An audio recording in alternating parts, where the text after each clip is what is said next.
Fala rapaziada, eu sou Matheus Starling, bem-vindo ao meu canal do YouTube. Se você gostar desse vídeo, dá um joinha e se inscreve no canal para ficar ligado nas novidades. Bem, o título de hoje é Não ouça jazz e não toque jazz, tá? Por que eu estou falando sobre isso? Por que tem esse título? É um questionamento que eu já me fiz, que as pessoas me fazem, e vira e mexe, alguém vem de novo com isso. Pô, mas eu tenho que ouvir jazz, pô, mas eu tenho que tocar jazz, eu tenho que estudar jazz, ou sei lá. Enfim, eu vou tentar, na minha percepção, falar um pouco sobre isso e quem sabe ajudar um pouco você também. Primeiramente por que alguém ouve jazz? É óbvio que tem pessoas que o ouvem porque gostam, tem pessoas que tocam porque gostam. Ou então tem pessoas que ouvem e tocam porque não gostam ainda. Alguém disse, falou, cara, é importante você ouvir, é importante você tocar, é importante você estudar, e elas acabam estudando por uma obrigação.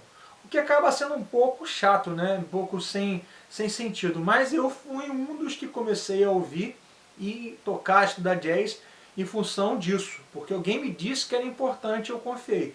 Então tem basicamente dois caminhos para se chegar a um estilo que não é um estilo popular, que está mais em voga no momento. O jazz já foi um estilo popular, a música popular dos anos 40 e 50 nos Estados Unidos.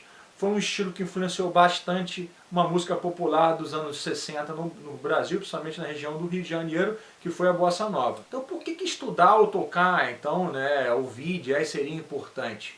As pessoas dizem que é uma música de alta sofisticação harmônica e melódica, no que eu concordo completamente. O jazz, ele tem naturalmente harmonias já mais sofisticadas. Você pegar um tema mais simples, tirando aí o jazz modal, né, que foi exatamente uma quebra com a sofisticação harmônica, eu digo jazz modal, principalmente o CD ali do álbum Kind of Blue, do Miles Davis, onde você vê às vezes música com 2 acordes. Tá? Tirando isso, naturalmente os sistemas até mais simples, eles já modulam pelo menos uma vez, eles têm pelo menos aí uma progressão de 8, 10 acordes.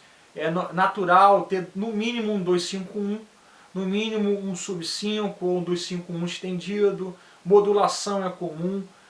Então por que as pessoas normalmente indicam e por que as pessoas falam para mim, por exemplo, há 20 anos atrás, ouça jazz, cara, estuda, jazz é importante. E eram pessoas que eu admirava e acabei me forçando a ouvir e a tocar. Porque é claro, é difícil você, eu digo isso muito para as pessoas, ensinar harmonia, por exemplo, harmonia funcional, sem temas de jazz e de música brasileira. Porque qualquer tema que você pegar, você já tem alguma coisa para falar. Enquanto que se você for ensinar com temas de rock, por exemplo, a música pop, você vai ter que pesquisar muito repertório para conseguir achar coisas interessantes e que tenham sobre assuntos específicos, né? Por exemplo, 2-5-1 sequencial. Que música pop tem isso, né? Eu nem lembro de cabeça. Então assim, fica difícil às vezes de você ter repertório para ensinar. Porque basicamente a gente vê o jazz e a música erudita, que já foram música popular, deixaram de ser em função de muitas coisas que não é o nosso questionamento agora, são músicas de alta sofisticação harmônica e melódica, pelo menos, né? E em muitos graus você tem uma sofisticação também rítmica, né? Isso eu falo da música brasileira, que no meu ponto de vista é a música mais sofisticada no mundo, né? Porque ela tem harmonia, percepção e melodia, tem melodias maravilhosas, o ritmo nem se fala, a gente tem aí uma gama de ritmos, né? Do Nordeste ao Sul, do Norte e Nordeste ao Sul. Em todos os estados você tem muita diferenciação, muito mais do que qualquer país europeu ou dos Estados Unidos. Nós somos riquíssimos em ritmo. Quando você pega toda essa diversidade e aplica dentro da harmonia do jazz, que a gente trouxe para o nosso vocabulário, nós fomos influenciados pela harmonia do jazz, e nós pegamos as lindas melodias que já são naturais também da nossa cultura, a gente acaba criando uma música super complexa, sofisticada, ao mesmo tempo acessível, muitas vezes, né? Então por isso que eu digo que a música brasileira é a música mais completa dentro da música sem ser erudita, tá? Estou separando a música erudita num outro critério de avaliação, que não é superior nem inferior, é diferente. Então isso quer dizer que outros estilos musicais não são estilos sofisticados, não são bons, não. São pontos de vista diferentes, né? Não quer dizer que o que é simplificado, o que é simples é simplista ou é vazio, né? Eu até falei, por exemplo, do álbum Kind of Blue. Ele é simples em termos harmônicos, mas ele tem uma sofisticação em outras coisas. Existe uma abertura grande para improvisação. Então isso quer dizer então que a gente pode dizer que a música que está tocando no rádio ela é boa também. tudo é ponto de vista, eu não estou aqui para julgar o que é bom ou ruim. Eu estou tentando ser realista e discutir aqui, né? É um caso que é um monólogo, né? Mas quando vocês comentarem, teremos uma discussão, de que existe uma sofisticação em termos rítmicos, melódico e harmônico, o que a gente não tem visto na música que toca no rádio nos últimos anos, né? Tem até um livro chamado O Poder do Hábito, que é esse aqui, recomendo demais essa leitura, e ele fala em determinado momento do livro sobre a música de rádio, né? Que o ouvinte tradicional, que não é músico, está ouvindo rádio, ele tem necessidade de ouvir músicas parecidas, né? É uma pesquisa que ele mostra aqui no livro. Então, quando o cara ouve uma música que não é dentro daquilo que ele está acostumado a ouvir, ele troca de rádio. Então, por isso a gente vê uma dificuldade de ruptura harmônica, melódica, rítmica na rádio, porque você vê que fica 3 anos tocando basicamente a mesma coisa, vem uma música nova, é basicamente quase o que já estava na música anterior, o cara vem com alguma coisinha nova e todo mundo faz aquela coisinha nova em 50 hits. Então existe uma dificuldade de ter ruptura. O músico ele não pode ser assim, né? Ele não pode ser um ouvinte padrão, ele tem que romper com isso. A gente vê também estilos, por exemplo, como o progressivo, que sempre foi um estilo que tradicionalmente trouxe muita odd meters, né, os tempos ímpares, muita matemática em termos de fazer convenções de baixo, batera, guitarra, por exemplo, com teclado. Então a gente acaba tendo, por exemplo, no progressivo uma sofisticação diferente, não tem tanta sofisticação harmônica, mas tem muita coisa rítmica que é produzida. Isso você vai acabar vendo em vários estilos, né?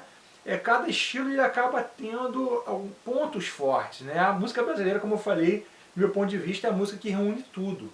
Você pega um Hermeto Pascoal, a obra dele, você vê tudo ali. Você vê harmonia, vê percepção, você vê ritmo, você pega um Toninho Horta, um Egberto Gismonti, são as coisas mais maravilhosas que eu já ouvi na minha vida. E inclusive professores que eu tive na Berkeley, uma vez um professor chamado David Holland chegou para mim e falou assim, cara, pirei com um álbum que eu ouvi do Hamilton de Holanda, Hamilton de Holland, e eram brasilianos, e ele falou assim, foi uma coisa maravilhosa. Então exatamente por quê? Tem harmonia, tem percepção, tem ritmo, tem muita beleza, né? A nossa música brasileira tem isso que é natural, que a gente infelizmente valoriza pouco. Então vamos começar aqui a ser mais objetivo. Você é um robista, toca guitarra de brincadeira quando dá, e você gosta de Slash e David Gilmour só. Para mim o sonho é tocar o solo do Slash do David Gilmour. Você precisa ouvir tocar jazz? Não. Por quê? Porque você não vai praticamente tirar nada do jazz e do estudo do jazz para tocar Slash, para tocar David Gilmour. Se você quiser, maravilha. Você vai aprender outras coisas, mas para isso especificamente não precisa. Por exemplo, você toca heavy metal profissionalmente, né? Você tem uma banda de heavy metal bem sucedida, você só se vê fazendo isso. Você precisa ouvir jazz e tocar jazz? Não. Né? Não vai te ajudar necessariamente a compor melhor dentro de um estilo chamado heavy metal tradicional, por exemplo. Né? A gente vê também o metal já nos últimos anos, nas últimas décadas, muito influenciado até pelo fusion.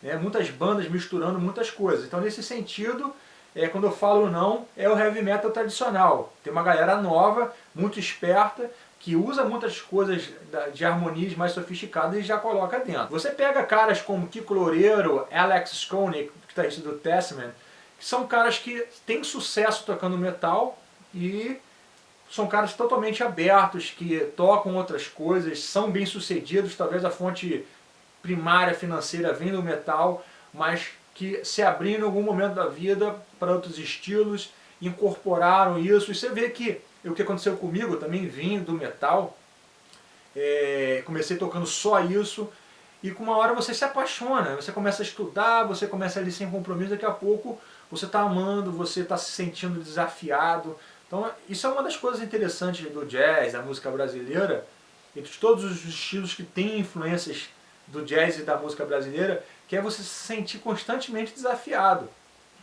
Às vezes as pessoas confundem, então você quer dizer que no heavy metal não tem, por exemplo, desafio? Tem desafios, mas são outros desafios, um desafio mais mecânico.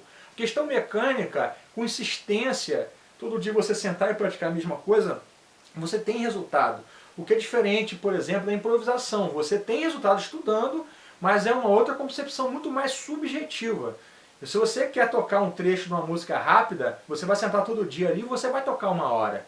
Agora, se você estudar com improvisação, percepção errado, né, você não vai ter um resultado. O resultado não é tão garantido, porque é uma percepção de música diferente. Então quem eu recomendo estudar e ouvir jazz? Acho que todo mundo que quer ser um músico proficiente, que quer tocar sobre modulações, você quer improvisar sobre modulações, você quer entender as harmonias, os caminhos harmônicos, você quer aprender a usar tensão, a ouvir a tensão, né? Quando você está trabalhando esse estilo, você também trabalha a sua percepção de ouvir progressões harmônicas, acordes, as qualidades e etc. Outra problemática que a gente vê é a questão da faculdade de música, né?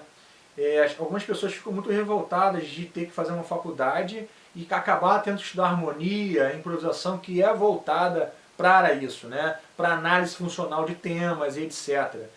Eu recomendo para essas pessoas que não têm interesse nenhum fazer uma faculdade, por exemplo, de licenciatura.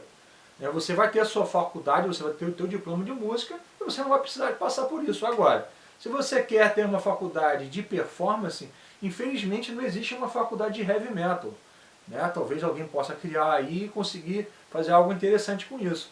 Mas é basicamente isso. Então galera, não deixem de conhecer a escola virtual, a escola presencial Starling Academy of Music. Tudo isso que eu falei a gente cobre na escola, harmonia, percepção, improvisação, guitarra, baixo, vários instrumentos. E tudo com um cronograma de 2 anos, 2 anos e meio. A gente diploma os alunos no final através de uma avaliação. E também a escola presencial no Rio de Janeiro, tá bom? Também não deixe de checar o meu site, matheusstarling.com.br, com várias dicas, videoaulas gratuitas, etc. Fica com Deus, grande abraço.